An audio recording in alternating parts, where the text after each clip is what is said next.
실용 글쓰기는 우선 국내 유일의 글쓰기 능력을, 글쓰기 능력을 확인하는 그런 시험이라고 할 수 있어요.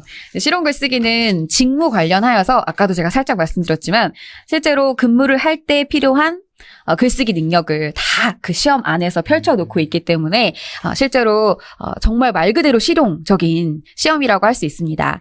되게 우리의 삶과 동떨어져 있는 좀 어렵고 지엽적인 부분을 묻는 게 아니고요. 실제로 글을 쓰는 방식을 묻는 것이기 때문에 아마 도움 많이 되실 거라 생각해요. 실용 글쓰기 같은 경우는 뭐 어느 정도 공부를 해야 하나요? 질문도 굉장히 많이 받고 있는 것 중에 하나예요. 근데 제가 실제로 이제 오프라인에서 강의를 할 때 딱 8시간 안에 실용 글쓰기를 마무리했던 적도 있거든요.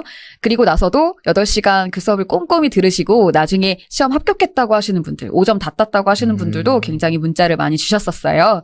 그런 걸 보면 넉넉 잡아서 한 일주일 정도 아주 완벽하게 집중해서, 선택과 집중이죠. 집중을 딱 해서 그 일주일 동안 열심히 하시면 충분히 원하시는 점수를 받으실 수 있을 거라고 생각이 들어요. 왜냐하면 실제로 글을 쓰는 글쓰기 실제와 관련된 내용과 그다음 글쓰기 원리와 관련된 이 커다란 두 줄기로 이루어져 있는 게 실용 글쓰기거든요. 근데 글쓰기 원리 같은 건 예전에 학교 다닐 때에도 아마 공부하셨을 거예요.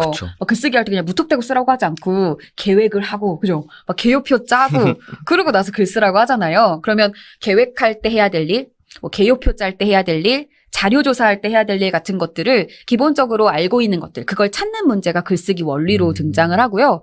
그리고 글을 잘 쓰려면 우선 좋은 글을 많이 읽어봐야 되거든요. 그래서 글을 독해하는 것이 글쓰기 원리에 들어가 있어요. 그래서 독해 능력도 사실은 공부하셔야 되는 부분 중에 하나죠.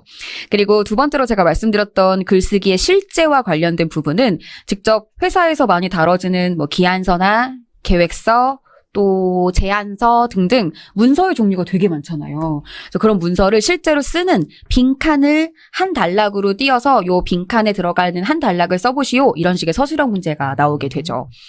근데 실용 글쓰기가 쉽다고는 말씀을 드리는데 이제 체감하시기는 좀 어려우세요.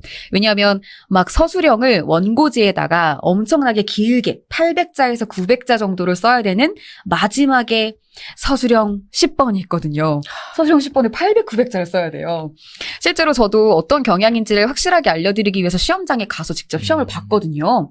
그때 800자, 900자 정도를 쓰실 때 곳곳에서 한숨 소리가 막 쓰다가 이렇게 나와요.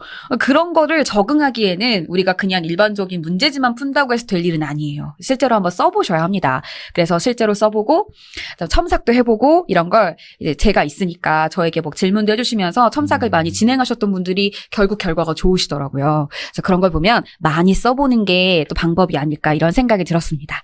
요약 정리를 해보면요. 실용 글쓰기는 크게 글쓰기 원리와 그리고 글쓰기의 실제로 나눠지는데, 사실 글쓰기 실제가 더 배점이 높기 때문에 만약에 선택과 집중을 하여서 조금 더 점수를 많이 받고 싶고 점수를 조금 더 집중하여서 어느 부분에 좀 노력을 해야 되느냐 생각하신다면 글쓰기 실제 부분에 더 치중을 하셔서 공부하시는 것이 필요합니다. 그래서요, 제가 강의는 아니지만 몇 가지 기술 강의 들으셔서 괜찮으세요? 네. 그때 8시간을 같이 들었었는데. 네, 괜찮으셨어요? 선생님 강의. 아니에요. 많이들 하품들을 하셨습니다. 제가 압니다. 네.